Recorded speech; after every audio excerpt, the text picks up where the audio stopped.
Bonjour à tous et bienvenue dans ce webinaire qui a pour sujet les essais disjoncteurs et en particulier l'évolution des pratiques, des meilleures pratiques, les meilleures pratiques étant au pluriel puisque c'est un mot à apprécier selon le cadre normatif de chaque pays, des dogmes de chaque exploitant, s'ils existent, mais également des référentiels professionnels.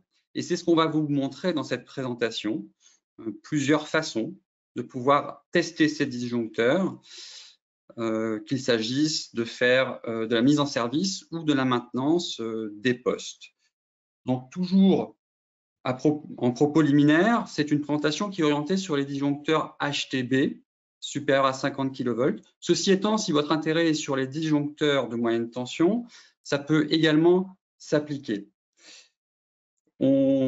On limitera la présentation sur les essais disjoncteurs qui demandent des équipements de soutien. La maintenance peut être relativement vaste sur les disjoncteurs, allant de l'entretien courant à de l'entretien spécialisé. Donc, on va vous montrer ceci à partir de référentiels professionnels. C'est également une présentation qui s'adresse à tous. C'est pour ça qu'on va commencer en premier à expliciter les composants d'un disjoncteur, de manière à arriver progressivement aux essais de disjoncteurs, aux méthodologies d'essais de disjoncteurs, où on proposera plusieurs façons de les tester.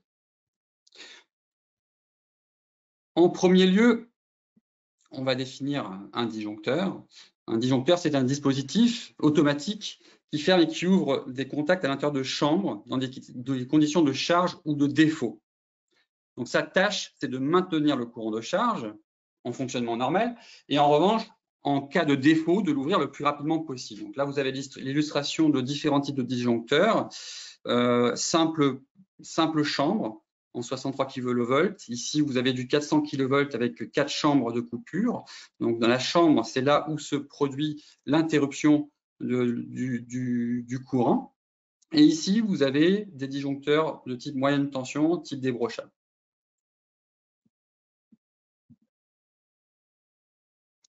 Alors, quand le défaut se produit, sur le réseau, vous avez des organes qui s'appellent les transformateurs de tension et transformateurs de courant, des appareillages, qui permettent de transférer l'information à un relais, un automate, qui, lui, en cas de dépassement des critères qui permettent de décréter que le système est sain, demande au disjoncteur de s'ouvrir. Vous avez la circulation du courant, le disjoncteur fermé, et lorsqu'il s'ouvre, cette ouverture doit être la plus rapide possible. Parce que si ce contact dure trop longtemps, bien sûr, en cas de courant de plusieurs milliers d'ampères, cela peut endommager le contact. D'où cette importance de l'ouverture la plus rapide possible.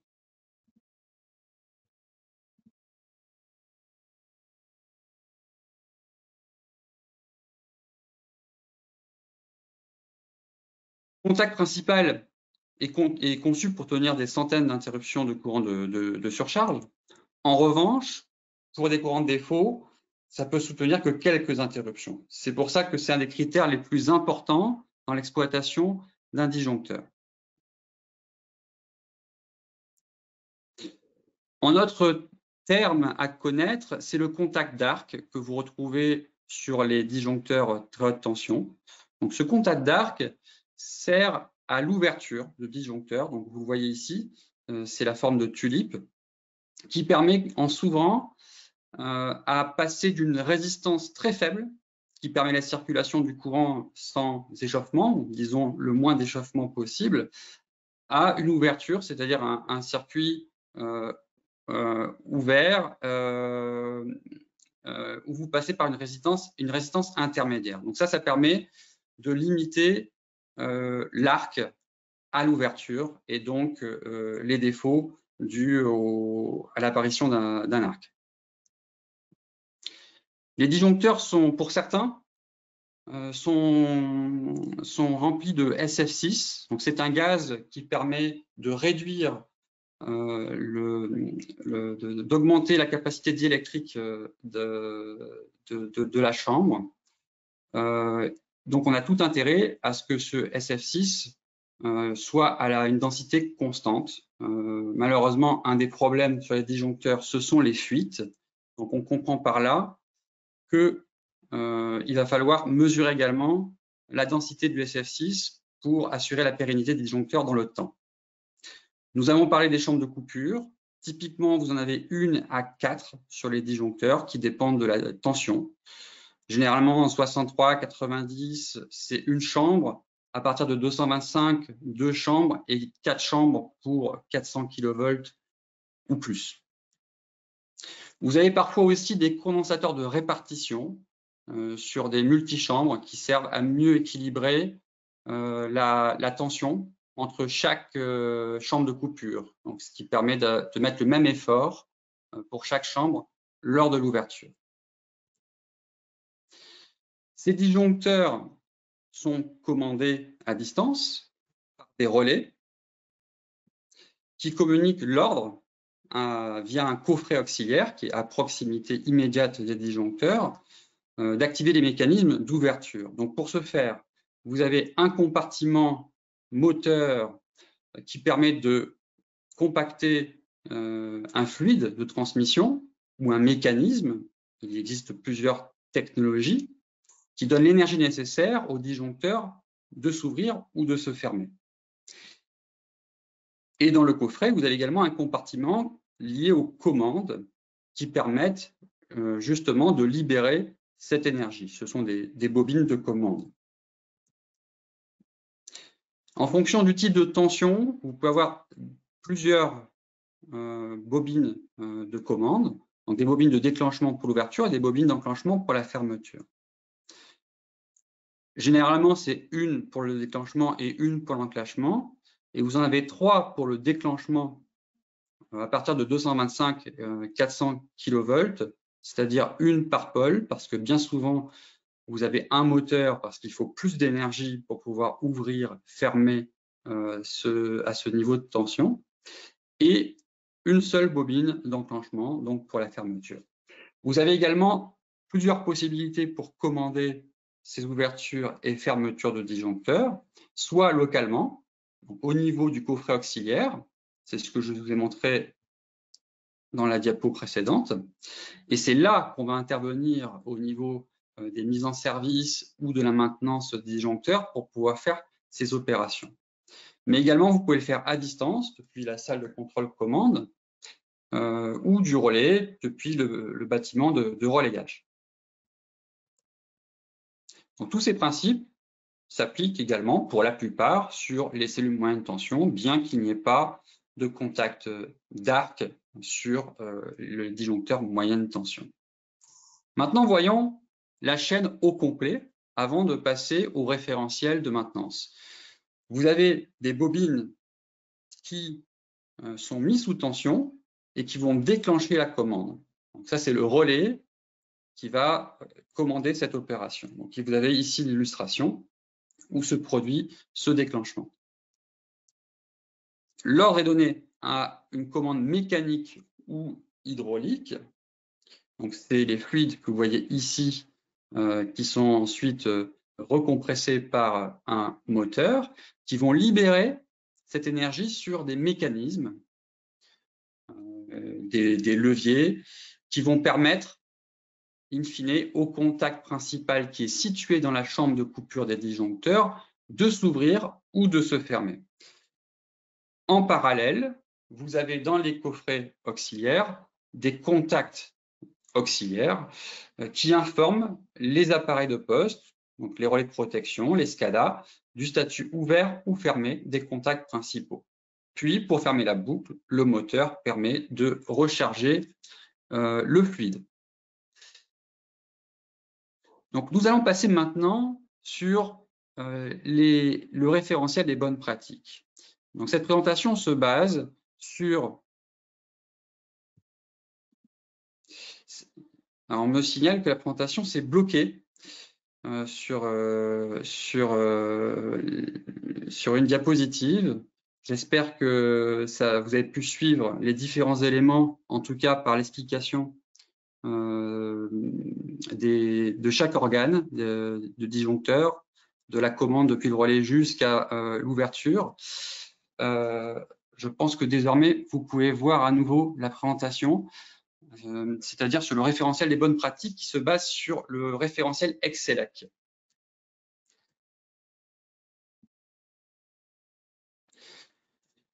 Sur les disjoncteurs HTB à courbure dans l'huile ou SF6, ce référentiel vous donne ici les périodicités et les niveaux d'entretien. Donc ces niveaux vont de 1 à 5. Le niveau 1, c'est tout ce qui est entretien courant, généralement qui peut être fait à partir de la notice de maintenance du constructeur.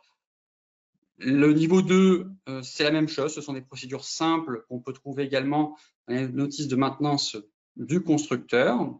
Et puis, vous avez des niveaux de maintenance 3 et 4 qui, elles, en revanche, nécessitent des procédures complexes, la mise en œuvre de procédures complexes et des équipements de soutien. Donc, en particulier, pour la maintenance, la vérification des temps de fonctionnement et du synchronisme, on l'a vu, c'est ce qu'il y a de plus important. Pour l'ouverture d'un disjoncteur, on a besoin que ce temps soit le plus court possible. C'est pourquoi il y a des périodicités. Tous les 3 ans, c'est une généralité, mais ça peut être ensuite selon les dogmes de chaque gestionnaire de réseau. D'accord, c'est pas quelque chose de systématique. Ça peut être plus court si c'est plus critique, par exemple. Mais là, ça vous donne déjà un référentiel comme base d'échange entre prestataires et clients. Donc, les vérifications des temps de fonctionnement et du synchronisme, qu'on appelle typiquement les mesures multichrono. Vous avez également les mesures des pertes électriques, les mesures de résistance des contacts principaux, le remplacement de l'huile d'isolant, le contrôle d'usure des contacts d'arc et la rénovation et remise à niveau qui intervient bien sûr beaucoup plus tardivement, à savoir tous les 20 ans. Pour les disjoncteurs HTB à coupure dans le SF6, la même chose, la vérification des temps de fonctionnement et du synchronisme tous les 3 ans, le contrôle du fonctionnement des densistats et contrôle qualité du gaz tous les 5 ans, la mesure de la résistance des contacts principaux tous les 5 ans, le remplacement des condensateurs d'eux-mêmes, donc on les a définis tout à l'heure, et la rénovation et remise à niveau tous les 20 ans. Vous avez une autre catégorie de disjoncteurs, à savoir ceux qui sont dans des postes blindés qu'on appelle GIS, qu'on appelle également postes sous enveloppe métallique en France. Donc ces disjoncteurs doivent, en tout cas selon ce référentiel, un certain nombre d'entretiens, dont la mesure des durées de fonctionnement. Donc toujours ces mesures multichrono, ici tous les 5 ans. La vérification de l'usure des contacts, tous les 5000 manœuvres. Le remplacement des condensateurs, le contrôle du réglage des tringleries de disjoncteurs, beaucoup plus tardivement tous les 15 ans, et la rénovation et la remise à niveau tous les 20 ans. Ce qui ressort, et là c'est la diapo qui est importante, qui va permettre de basculer sur les tests de diagnostic qui nécessitent des équipements de soutien. Donc qu'est-ce qu'on a pu voir au travers de ces référentiels Excelec? C'est le besoin d'équipements pour faire les mesures de vérification des temps de fonctionnement et du synchronisme, qu'on appelle multichrono, la mesure de résistance des contacts principaux, qu'on appelle micromètre, le contrôle d'usure des contacts d'arc. C'est pourquoi cette présentation va se focaliser sur ces essais-là, bien qu'il existe des essais spécialisés qu'on pourra voir dans d'autres présentations. Mais ce n'est pas le but de cette présentation où on essaie de couvrir 95% des besoins qu'une société de prestation, qu'un exploitant pourrait avoir besoin sur la maintenance classique de ces équipements. Et ces essais ont un avantage, c'est qu'ils peuvent être faits à l'aide d'un seul type d'appareil qu'on appelle un analyseur de disjoncteurs, dont les technologies ont beaucoup évolué ces dernières années et dont on voudrait vous faire part ici de nouvelles façons de tester. Alors dans notre groupe, on bénéficie de plusieurs appareils, notamment une gamme CBA que vous voyez ici, qui se différencie par le nombre de chambres de coupure par phase que l'on peut tester de manière synchronisée, donc 2 chambres pour le CBA 1000, 6 chambres, jusqu'à 6 chambres pour le 2000 et le 3000. Des mesures de résistance de contact statique ou dynamique. La résistance dynamique, c'est le contact d'arc. Vous l'avez compris, c'est à l'ouverture du contact qu'on passe par une résistance intermédiaire qui permet de réduire l'arc. Vous avez la possibilité de le faire, la mesure sur une phase sur le CBA 1000, le 2000, et triphasé sur le CBA 3000. Vous avez également des transducteurs si jamais vous voulez faire des mesures complémentaires comme des mesures de SF6, on en a parlé, le contrôle de la densité, mais également de courant, de moteur ou de vitesse et de déplacement des mécanismes de levier. Les tests comportent plusieurs méthodes. On a une méthode qui est conventionnelle, c'est-à-dire où vous pouvez tester d'un côté, vous pouvez mettre à la terre d'un côté et ouvrir de l'autre côté, où vous avez aussi des tests qui sont plus sécuritaires, qui vous permettent de faire les tests des deux côtés mis à la terre. Donc cette méthode de test des deux côtés mis à la terre, vous l'avez sur tous ces analyseurs de disjoncteurs, mais on va les différencier en fonction du type de disjoncteur. Donc, vous avez les disjoncteurs de type conventionnel, c'est-à-dire aérien. Donc, ça, c'est possible de le faire sur les CBA 1000 jusqu'au CBA 3000. En revanche, sur les postes blindés, les GIS, les TSEM, qui sont 3 fois la même chose pour dire les postes blindés, c'est uniquement avec le CBA 3000. Donc, nous verrons ces différentes méthodes d'essai. Les CBA 1000 et CBA 2000 permettent en standard de réaliser les essais multichrono, c'est-à-dire ouverture-fermeture et les cycles de renclenchement, ouverture, fermeture, ouverture. À chaque mesure, vous obtenez les pics de courant d'énergisation, la durée, la forme de ces courants, ainsi que les temps des contacts auxiliaires. Jusqu'à 2 chambres pour le CBA 1000, 6 chambres pour le CBA 2000. Vous avez également des options qui vous permettent de faire les mesures de résistance, de contact statique et dynamique. C'est un seul module. Donc, quand vous en avez 1 micromètre, vous pouvez faire ces 2 mesures au choix. Vous avez également un module particulier pour tester les bobines à manque et la possibilité d'accessoires externes qui vous permettent de faire des mesures de courant, de pression, SF6, ou encore de mouvement et vitesse des leviers. Ce qui est nouveau, c'est un mode de test les deux côtés mis à la terre pour les essais multichrono. Donc ça, c'est nouveau sur ces appareils. Si jamais vous êtes utilisateur, il existe un accessoire désormais qui est externe. Donc vous pouvez utiliser votre appareil sans modification, qui vous permet de faire ces essais en toute sécurité. Le CBA 3000, nous avons noté ici en rouge les différences.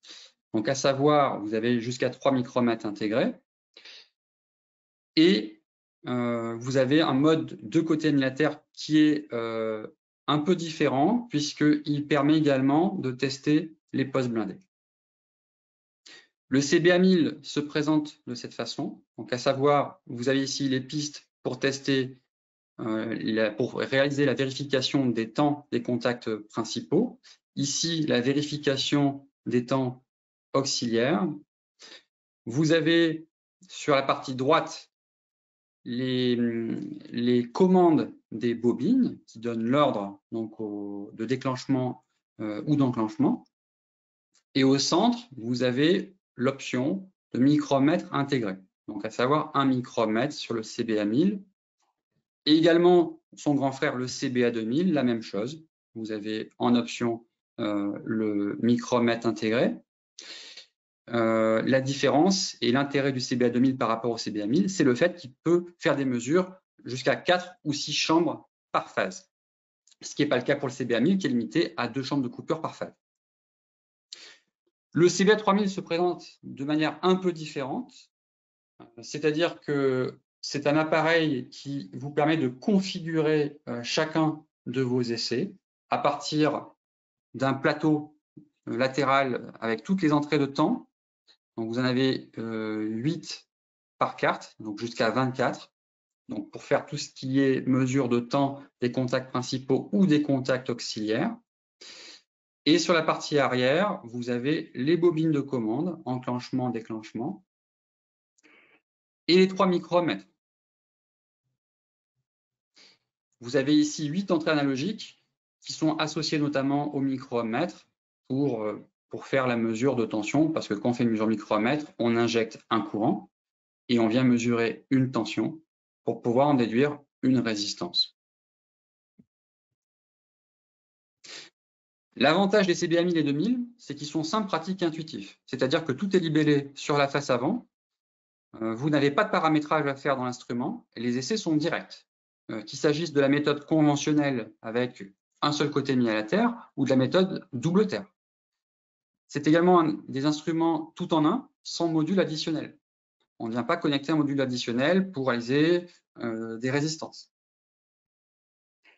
Il est modulaire, c'est-à-dire que c'est un appareil qui a été conçu à la base pour ce qu'il y a de plus important, on l'a dit, la vérification des temps, et auquel on peut adjoindre d'autres options. Les rapports sont éditables à partir d'une interface logicielle ou bien d'une imprimante qu'on peut intégrer directement en face avant de l'instrument. Il fonctionne également sur batterie et vous avez une sauvegarde interne pour 250 résultats et 64 plans d'essais si vous souhaitez enregistrer au préalable les essais que vous souhaitez faire. L'instrument est pilotable à distance ou en local. Et surtout, vous pouvez faire les essais des deux côtés mis à la terre sans pavé de terre. Alors, pour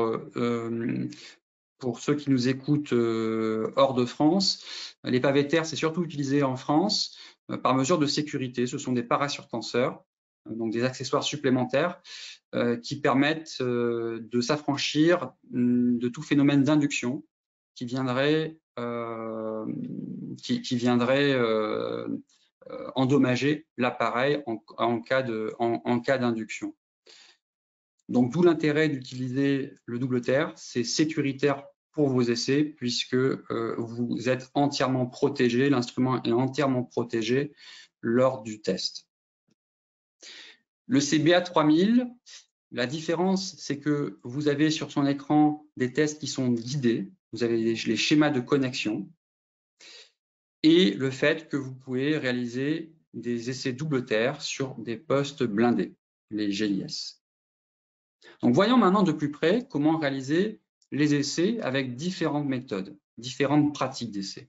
Le premier est l'essai, bien sûr, multichrono, le plus important, la vérification des temps de fonctionnement et du synchronisme. Donc, voyons la méthode conventionnelle. Donc, cette méthode conventionnelle ou classique est basée sur la valeur de résistance.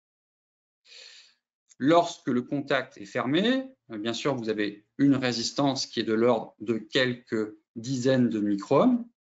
Et lorsque le circuit est ouvert, eh bien, cette résistance est infinie. Donc, c'est assez simple au final. Il suffit de définir un seuil entre la valeur infinie et la valeur de quelques microohms pour définir l'état d'ouverture et de fermeture. Donc, vous comprenez que ceci nécessite que d'un côté du disjoncteur, on puisse mettre à la terre, mais pas de l'autre. Parce que si vous mettez les deux côtés à la terre, eh bien, lorsque vous ouvrez le disjoncteur, vous allez mesurer la résistance de terre. Et la résistance de terre, elle est difficilement mesurable, distinguable par les instruments de mesure pour des valeurs aussi faibles.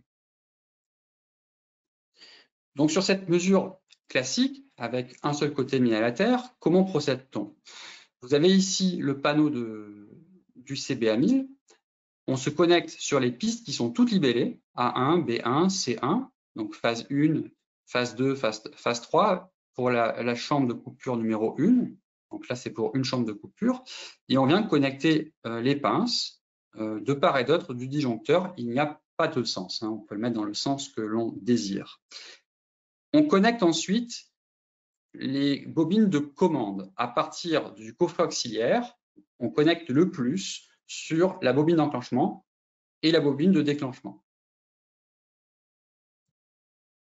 Une fois qu'on a réalisé ça, le test est prêt.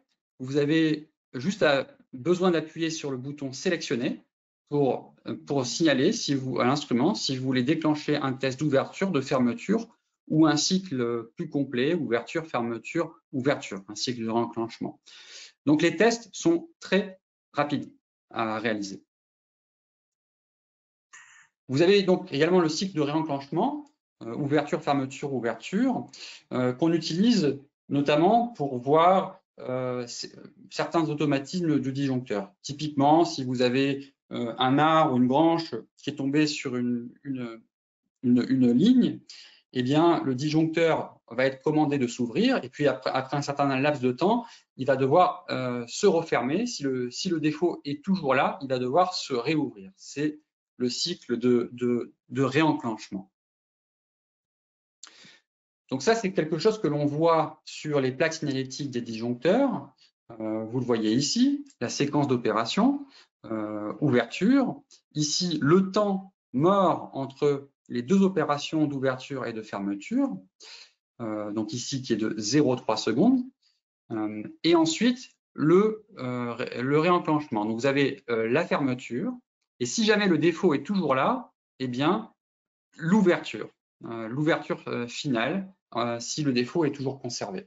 Donc c'est ce que vous voyez ici sur l'écran du logiciel. Donc à savoir, vous avez ici la première ouverture à l'apparition du défaut, la fermeture et puis l'ouverture. Donc vous remarquerez qu'il y a un écart qu'on attend que la fermeture se finisse pour que l'ouverture se passe, parce qu'il y a un mécanisme dans les relais qui permettent à l'ouverture d'avoir la priorité sur la fermeture. Parce qu'il faut bien vous dire que c'est très rapide, cette opération, et que si jamais le courant de la bobine d'enclenchement dure plus longtemps que celle d'ouverture, ça peut poser un gros problème, puisque le disjoncteur peut rester fermé alors que le défaut est toujours présent sur la ligne. Donc voilà des exemples de mesures. Vous avez un retard ici de 55 millisecondes dû justement à ce mécanisme qui évite le chevauchement d'une commande de fermeture et d'ouverture. Donc ça illustre le mécanisme dont je viens vous parler.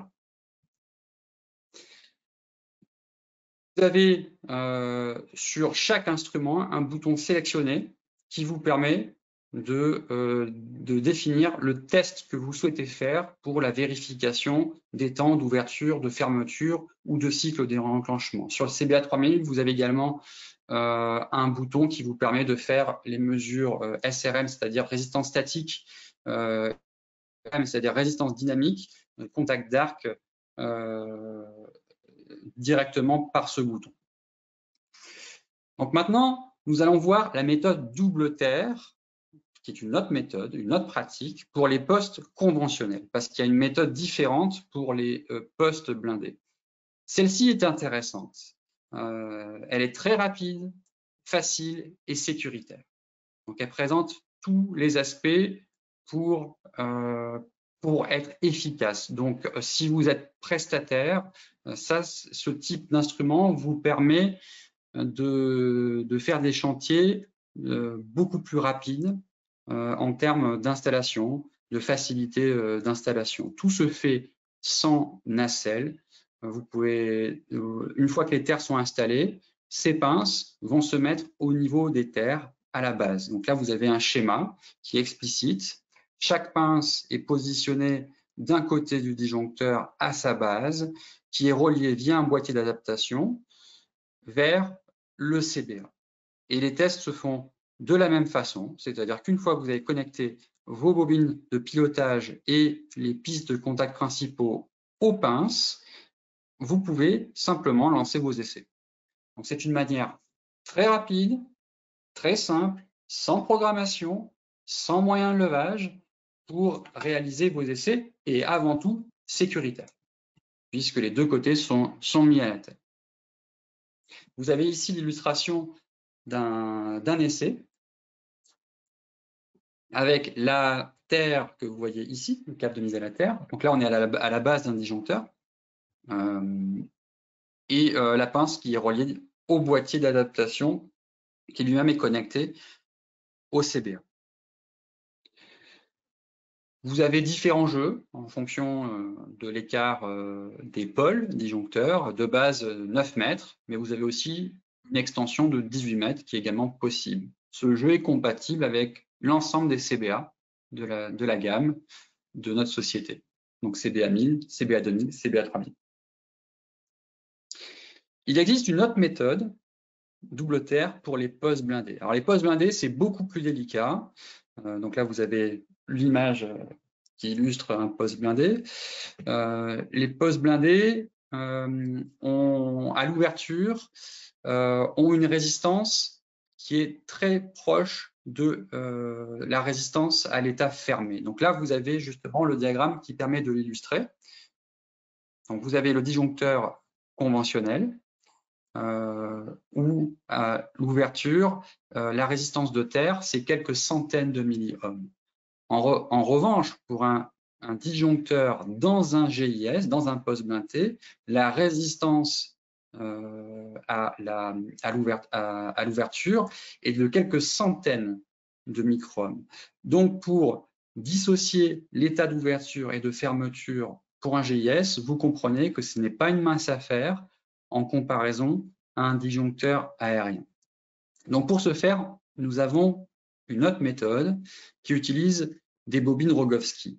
Donc, ces bobines Rogowski ont la particularité de pouvoir détecter des variations de courant qui sont liées au changement d'état, de fermeture vers l'ouverture ou de l'ouverture vers la fermeture, extrêmement précis. Donc, ceci nécessite d'injecter un courant. Donc, ça se rapproche finalement d'une mesure micromètre qu'on verra juste après, associée à ces bobines Rogowski qui permettent d'avoir le temps effectif d'ouverture ou de fermeture du contact du disjoncteur. Vous avez ici une installation. Donc, on utilise des pinces particulières sur les postes blindés. Quand vous avez des demandes sur les postes blindés, il faut toujours nous le signaler parce qu'on a le jeu d'essai dédié pour cette application de postes blindés qui se compose de ces pinces et des bobines Rogowski. On arrive désormais à la résistance statique. Donc, ce qu'on appelle également essai micromètre. C'est plus précis de parler de résistance statique pour les dissocier de mesures de résistance dynamique, du contact d'arc. Donc, pourquoi on les mesure? On les mesure, vous l'avez vu, ça fait partie aussi du référentiel de maintenance. Eh bien, le contact finit par s'user et les éléments, tout naturellement, finissent par chauffer parce que les pertes dépendent du carré du courant. Donc, c'est ce que vous voyez ici en illustration. Alors, quelles sont les méthodes qui sont à disposition? En premier lieu, on pourrait penser qu'une bonne pratique de mesure serait utiliser un simple multirimètre pour faire le travail. Donc, c'est-à-dire avec une méthode de fil. Alors, le problème de ça, c'est qu'on mesure des microohms et les microohms, c'est pas daté parce que, au final, la résistance que vous allez mesurer, la résistance de contact plus la résistance des fils. Donc, cette méthode est à proscrire sur les mesures micromètres. On vient à passer à la méthode 4 fils. Alors, la méthode 4 fils utilise toujours le multimètre, mais cette fois-ci, on va l'utiliser comme ohmmètre et on va utiliser un générateur de courant extérieur. Donc, cette fois-ci, la mesure correspond bien à la résistance de contact. Par contre, l'impédance d'entrée du voltmètre ne permet pas au courant de circuler dans ces fils. Donc, il faudra également apporter des modifications à cela. Donc, dans quel cas la méthode des 4 fils garantit une bonne mesure? Donc, la première, il faut que les pinces de tension doivent être placées dans la bonne position. La deuxième, le courant d'essai doit avoir une valeur d'amplitude élevée. La norme spécifie 100 ampères, mais dans la pratique, on peut aller au-delà. L'amplitude doit être très stable, aucune variation. Et le micromètre doit être doté de filtres avec un très bon rejet des bruits. Alors, on va évoquer chacun des 4 points. Le premier, c'est que les pinces doivent être passées dans la bonne position. Il suffit de prendre une barre de cuivre pour comprendre ce concept. La résistance est définie par la résistivité de matériaux fois la longueur divisée par la section. Vous avez ici un exemple avec quelques valeurs qui vous donne ici un exemple sur 28 micro-ohms. Maintenant, admettons que cette barre, on la découpe en 4 résistances. Donc la somme de ces 4 parties est égale toujours à 28 micro-ohms. Maintenant, si l'on positionne nos pinces à l'extrémité, on aura effectivement 28 micro-ohms, mais évidemment, si on pose nos pinces de mesure au niveau de R2 et R3, eh bien, nous n'aurons que la moitié. Donc, ceci doit être très... Alors, c'est un exemple, mais ça permet d'avoir en tête ce qui se produit, ce qui peut se produire lorsque vous n'avez pas les bonnes mesures sur ce type de test concernant un disjoncteur. Donc là, vous avez l'illustration. On pose une pince de tension derrière la connexion et on mesure 106,8 micro-ohms. Alors que après la plage de connexion, on ne mesure que 28 micro-ohms. Eh bien oui, parce que là, vous allez mesurer la résistance de connexion au niveau de cette connexion que je montre. Donc, cette pince doit être toujours au plus proche de la chambre de coupure. Il peut y avoir besoin de pinces spécifiques en fonction des applications. C'est pour ça qu'on en fournit plusieurs, en fonction qu'il s'agit de disjoncteurs aériens, qu'il s'agit de disjoncteurs moyenne tension, qu'il s'agit de disjoncteurs dans des postes blindés.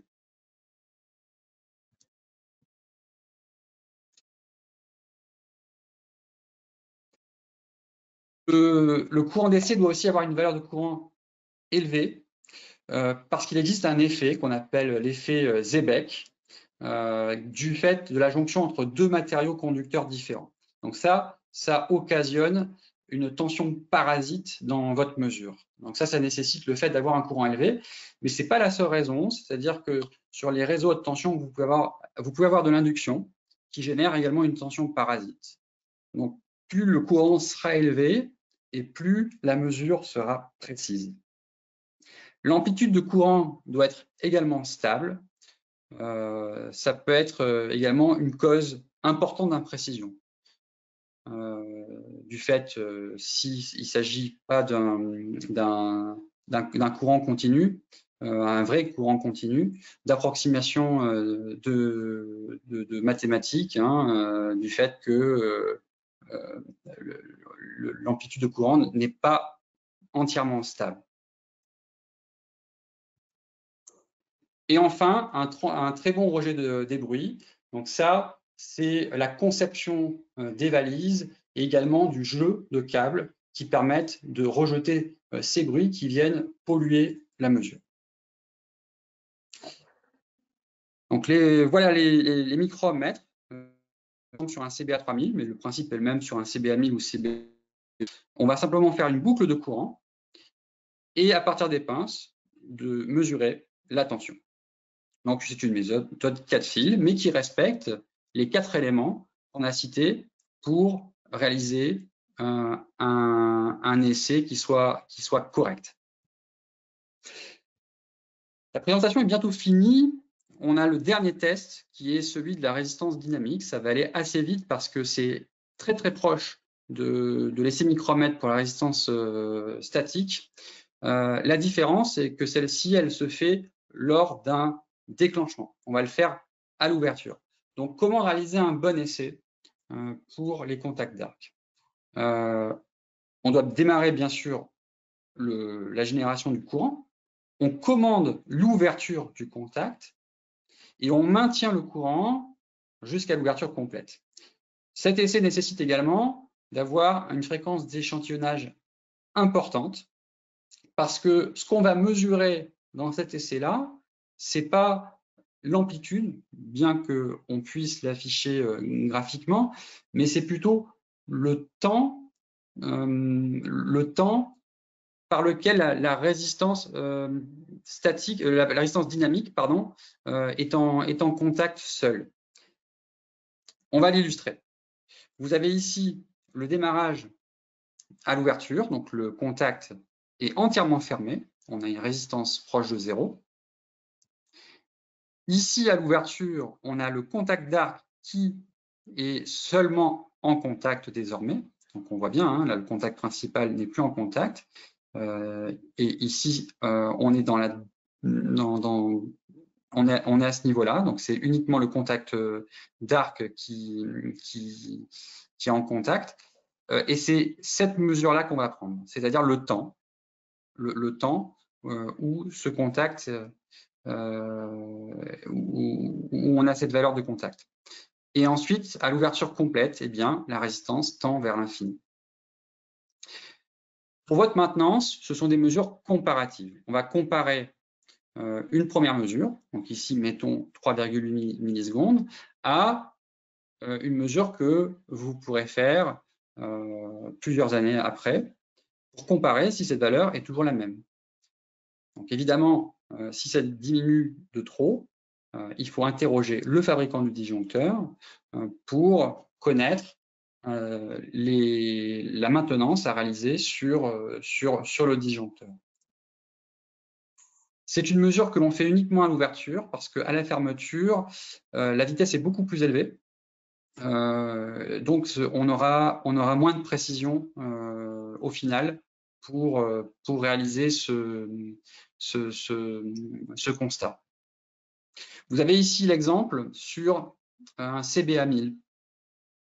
Et cette mesure dynamique permet également de confirmer des rebonds. C'est-à-dire que quand vous faites des mesures de vérification de temps, vous avez les temps de discordance entre chaque phase, vous avez les temps d'ouverture de chaque phase, de fermeture, mais également vous avez les rebonds.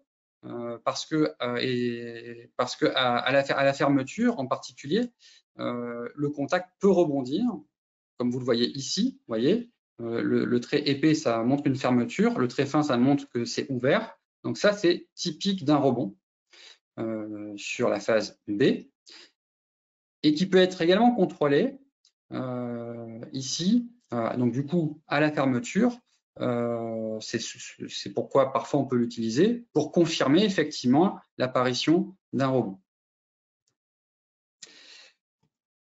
J'arrive au bout de cette présentation. Alors, ce que je pourrais dire dans le choix de vos équipements de soutien, c'est donner quelques pistes. En premier lieu, c'est définir le périmètre de votre besoin, donc définir votre besoin. Est-ce que les appareils doivent être évolutifs? La conformité, bien sûr, qui est primordiale. Quel est le cadre réglementaire, les spécifications, le dogme si vous êtes exploitant, les certifications dont vous avez besoin, voire des qualifications. La fiabilité, un autre paramètre bien sûr essentiel. Quelle est la durée de vie des appareils, la robustesse face aux expositions électriques, climatiques, mécaniques. La sécurité, donc je l'ai présenté ici, vous avez plusieurs méthodes, donc à savoir conventionnel simple terre, double terre. Est-ce que les appareils permettent d'être utilisés au sol, parce que vous avez des appareils qui demandent systématiquement d'employer un moyen de levage pour pouvoir avoir accès au disjoncteur. D'autres appareils, comme on a pu présenter ici, vous permettent pour les vérifications de temps de tout faire à la base. L'ergonomie comprend la portabilité, les jeux de câbles, est-ce que c'est encombrant, le poids, est-ce que le logiciel est intuitif, quelles fonctionnalités apporte-t-il, les modes opératoires sont-ils simples, est-ce que ça permet de faire gagner du temps pour une formation? Est-ce qu'on peut se passer de formation? C'est des questions qu'on peut se poser parce que parfois les appareils peuvent être très simples au final. Quelle est la rapidité d'essai? Le SAV, c'est un autre paramètre, la réparabilité des instruments, la rapidité, le support, évidemment, toutes les questions de coûts et de logistique, de prix d'appareils, de formation ou de pièces de rechange. Je ne sais pas s'il y a des questions sur la présentation. Auquel cas, je vous invite à adresser toutes vos questions à mon adresse mail qui s'affiche ici dans la présentation. Ce que je ferai, ce qu'on fera, c'est on vous transmettra une copie de cette présentation ou autrement, vous pouvez m'appeler si vous avez besoin de rediscuter un point particulier. Je vous remercie de votre attention et je vous souhaite une bonne fin de journée. Au revoir.